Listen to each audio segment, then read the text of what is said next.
Yo, what's up guys, welcome back to another video. This is a reaction to some MrBallen, and the video is the insane true story about Cocaine Bear. I mean, this bear is haunting me at this point. The amount of adverts that I'm seeing of this flipping film. And I didn't even know it was a film until like 2 weeks ago when I saw the advert at the cinema. And now I see the advert 10 times a day.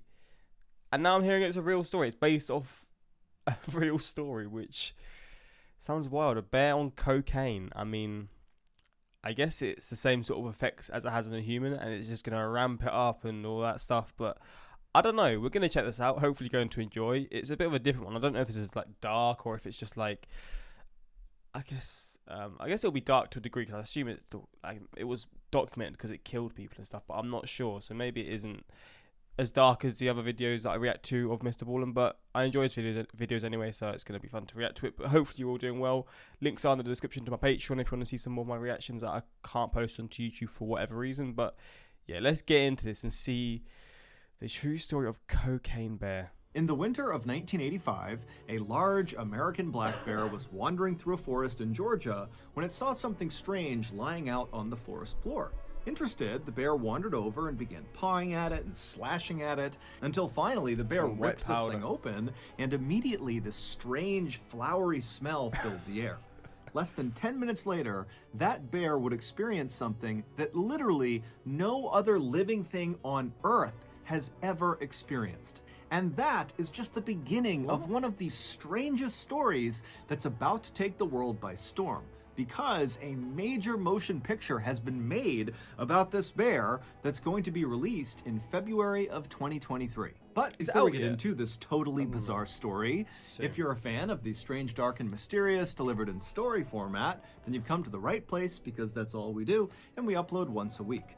So, if that's of interest to you, please offer to make the like button a ham and cheese sandwich, but don't unwrap the cheese slices. Also, please subscribe to our channel and turn on all notifications so you don't miss any of our weekly uploads. Okay, let's get into today's story. I'm so ready for this, man. This is going to be so weird, but I'm all ears. I can't believe it's real. That's what's baffling me the most. In early December of 1985, in the Chattahoochee National Forest in northern Georgia, a hunter was very carefully making his way through the trees trying to track a deer. Now, this hunter had been tracking this deer for over a mile, but it had been a while since he had seen any signs of it being anywhere nearby. And as this hunter continued to creep along, he became increasingly aware of how loud each of his steps were, because the ground all around him was covered in dry leaves, and so every step he was taking was creating a loud crunching sound. And so eventually this hunter just came to a stop and decided stalking this deer was totally pointless, because he was basically scaring it away with these crunching sounds as he got closer to it. But before this hunter was ready to just give up and head back to his vehicle, he continued on a little bit further, and when he pushed through this particularly dense brush area, he saw this clearing up ahead. And the second he saw what was in this clearing, he froze, took a step back into the brush, and then ducked down behind a rock. Because in that clearing, he saw an animal, and it wasn't a deer. It was a huge American black bear. Now, generally speaking, American black bears are not aggressive towards humans. However, if, for example, you were to accidentally sneak up on a black bear, like this hunter had done, and you suddenly startled it by just showing your presence, the bear might react by pouncing on you and ripping you to bits. And so this hunter, with his back pressed up against the rock and his rifle gripped tightly across his chest, he's thinking about that and wondering what he's going to do to get out of this situation. At first he thought, okay, I'll just stand up and quietly walk away. But then he remembered how loud the leaves were, and even though he had been lucky walking in, he hadn't alerted the bear to his presence, on the way out, he was worried he wouldn't be so lucky, that those leaves would alert the bear to his position. And so the hunter began thinking, okay, well, what if I just stand up and start shooting at this bear? But the hunter knew the big issue with that plan is he had a deer hunting rifle, which is not nearly powerful enough to quickly take down a black bear, if at all. And so if he starts shooting at this bear, there was a very good chance that the bear would just turn around and maul him before he was able to put the bear down with his rifle. And so as this hunter is going through these scenarios behind the rock, he realizes something. He hasn't heard this bear at all. Now, bears in general are very loud animals. Just their regular breathing is so guttural and noisy that you can hear it a pretty good distance away. And the hunter's thinking to himself, I can't hear it breathing, and come to think of it, I haven't heard this bear once since I've been near it. And so the hunter very carefully stood up from behind his rock and turned around, and then he kind of peered forward. Don't say he approached it, because even if it's dead, I've not got the balls for that, man. I mean, even if you're under the suspicion that it's dead or something, you don't want to risk it. Into the brush, looking back into this clearing, and when No he way. spotted the bear again, he realized immediately the bear was dead. The bear was kind of slumped forward, and its body almost looked like a deflated balloon. The hunter was so relieved, he almost started laughing. And so he stepped out from behind his rock, and he made his way through the brush into the clearing to get a better look at this bear. And when the hunter was right over the top of this bear looking down at it, something immediately struck him as very odd. This bear was far too young to have died of natural causes. However, after this hunter kind of poked and prodded the bear and lifted it up on either side to try to look underneath it, he couldn't see any visible injuries. It was like this bear had just randomly dropped dead. But the hunter didn't spend much time thinking about what happened to this bear. Instead, he thought to himself, there has to be some sort of logical explanation for what killed it. And with one last look at the bear on the ground, the hunter turned around and began the long walk back through the woods back to his vehicle. It would turn out there was an explanation for what happened to that bear. However, it was anything but logical. But to get to that non-logical explanation, we first have to go back in time. Around 11:30 p.m. on September 10th, 1985, so 3 months before the hunter discovered this dead bear, two pilots were flying their little 6-seater Cessna airplane over northern Georgia, making their way north towards Tennessee. And as these pilots flew along very casually, they suddenly intercepted over their radio a voice message that they definitely were not supposed to hear. It sounded like other pilots communicating with each other, and what they were talking about was how they were now going to follow this little Cessna airplane that they could see that was currently flying over northern Georgia. Now, radio traffic like this can only really be intercepted if your radio that's doing the intercepting is physically close to the person doing the transmitting. And so knowing this, the two pilots in this little Cessna knew that whoever was talking about following that little Cessna, they had to be talking about them, the two pilots in that Cessna. Now, for most pilots, if you suddenly overheard a radio transmission that your plane was getting followed by some other pilots, you might reach out to those pilots and say, hey, why are you following me? What's going on? Now, the co-pilot of this little Cessna might have wanted to react that way. However, before he could, the main pilot stopped him and said, I actually know exactly why somebody might want to tail us, and unfortunately, we're both going to have to jump out of this plane. Before the co-pilot could really even react to this news, the main pilot had set the Cessna on autopilot, which sets the plane to fly in a straight direction, going at a constant speed, at a constant altitude, until either a pilot comes back and takes the craft back over, or if it just stays on autopilot, it eventually will run out of fuel and crash or run into something. And so after the main pilot had done that, he turned to the co-pilot and gestured for him to come with him into the main cabin of the aircraft, basically the main body of the craft where all their luggage was.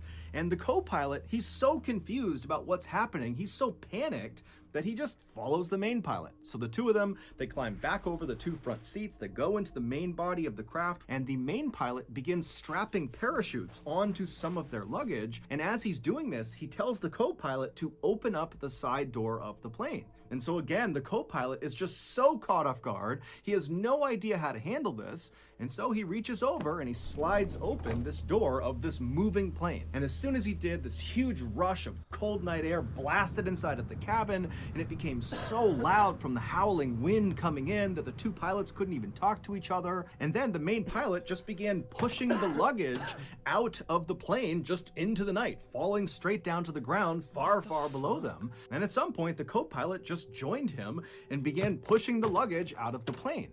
And then after all the luggage was out, the main pilot shoved a parachute into the hands of the co-pilot and said, put it on. He had to gesture for it because they couldn't hear each other. And so as this co-pilot's struggling to get on his parachute, the main pilot puts on his chute, and then right after the co-pilot has just barely got his parachute on, the main pilot pushes him out the side of the plane, and then the main pilot jumps out after him. So they basically abandoned their plane, which was still set to autopilot, so at some point, it was just going to crash.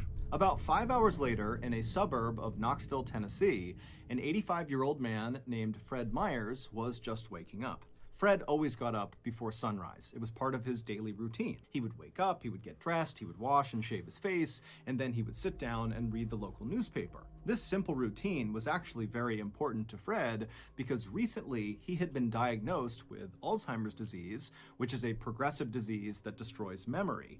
And so having this sort of set routine helped him manage his symptoms. Basically, at least in the morning, he could go into autopilot and go through this routine and not get confused. However, on this particular morning, something would happen that would leave Fred more confused than he had ever been in his entire life. Fred had made it to his bathroom, he had washed his face, and he had begun shaving when out of the corner of his eye, he noticed something strange outside in his driveway. He could see it through a nearby window, but it was still so dark outside, Fred couldn't tell what this thing was out there. And so feeling very curious, Fred put his razor blade down and he made his way over to the window to get a better look. And when he reached the window and looked out at his driveway and saw what this strange thing was, he could not believe his eyes. There was this huge parachute out on his driveway, and on the parachute was the main pilot of the Cessna. After the main pilot... What? Wait, I was not expecting this. Wait, what? Pilot had pushed the co-pilot out and leapt out himself. When he Did he get caught or something? pulled his ripcord, his chute either didn't deploy or when it deployed, it didn't inflate fully, and so he was forced to go to his reserve chute, but it didn't inflate fast enough to stop him from crashing into the ground. And so the main pilot slammed into the ground, basically at terminal velocity. Oh my and so days. he sustained catastrophic internal injuries, and he died within a couple of minutes of hitting the ground. Fred was so stunned and confused at what he was looking at that without saying a word, he just turned away from his window and walked over to his phone and called the police, shaving cream still on his face. When the police arrived at Fred's house that morning, they were expecting to see a dead recreational skydiver on Fred's property. But when they walked up the driveway and saw the dead man for themselves, they knew right away this was not some recreational skydiver. He actually looked more like a soldier. He was wearing a bulletproof vest over some camouflage fatigues, and he had night vision goggles strapped to his head. But the dead man's shoe choice made the police think this guy could not possibly have been military, because on this guy's feet were not military-style combat boots like you would expect with the rest of his getup. Instead, he was wearing loafers, specifically Gucci loafers, so very expensive designer shoes. And so the police are thinking to themselves, who the heck was this guy, and what was he doing? The police would Major figure drug that out. dealer. However, first, we have to fast forward 2 months to late November 1985, so roughly 2 weeks before that bear was discovered by that hunter in Chattahoochee National Forest. Now, at this point in late November, that black bear was alive and well and living a typical black bear life in the Chattahoochee National Forest, which meant he mostly spent his time wandering around the woods looking for something to eat. And on this particular day in November, the bear was doing just that when out of the corner of his eye, he spotted something strange lying on the forest floor. It was one of the pieces of luggage that the two pilots had pushed out of their plane. I wonder what happened to the other pilot. Did they ever get caught? I assume they did, because this is where this story is coming from, right? But I wonder what happened to that pilot. It was this big, heavy duffel bag. Now, the bear had no idea if this duffel bag contained food, but the bear was optimistic, so it meandered its way over and began pawing at the bag with its massive claws, and pretty much immediately, his claws tore open a hole in this bag.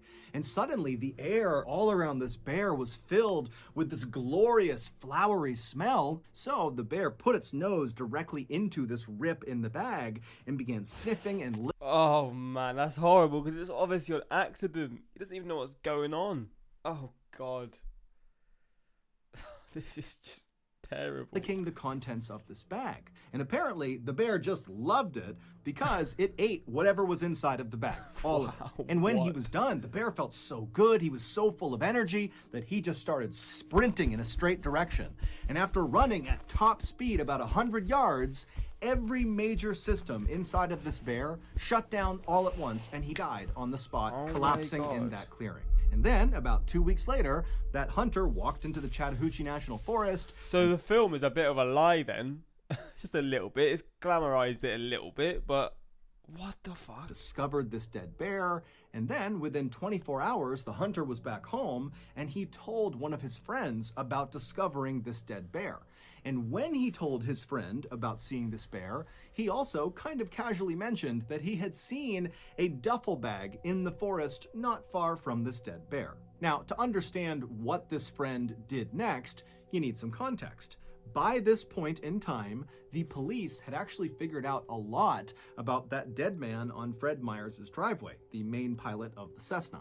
They knew he was a 40-year-old man named Andrew Thornton who had served in the U.S. Army as a paratrooper, but after getting out of the service, he had kind of gone astray in his life and become a big-time smuggler of illegal goods. The police had also figured out by this point that Andrew, along with a co-pilot, had been the people flying that Cessna that eventually was found crashed into a mountainside in North Carolina. The co-pilot had survived the jump out of the Cessna, and so the police tracked him down, and they very quickly realized this co-pilot was really just a victim of Andrew. Andrew had told this guy they were just going to fly to the Bahamas for a vacation.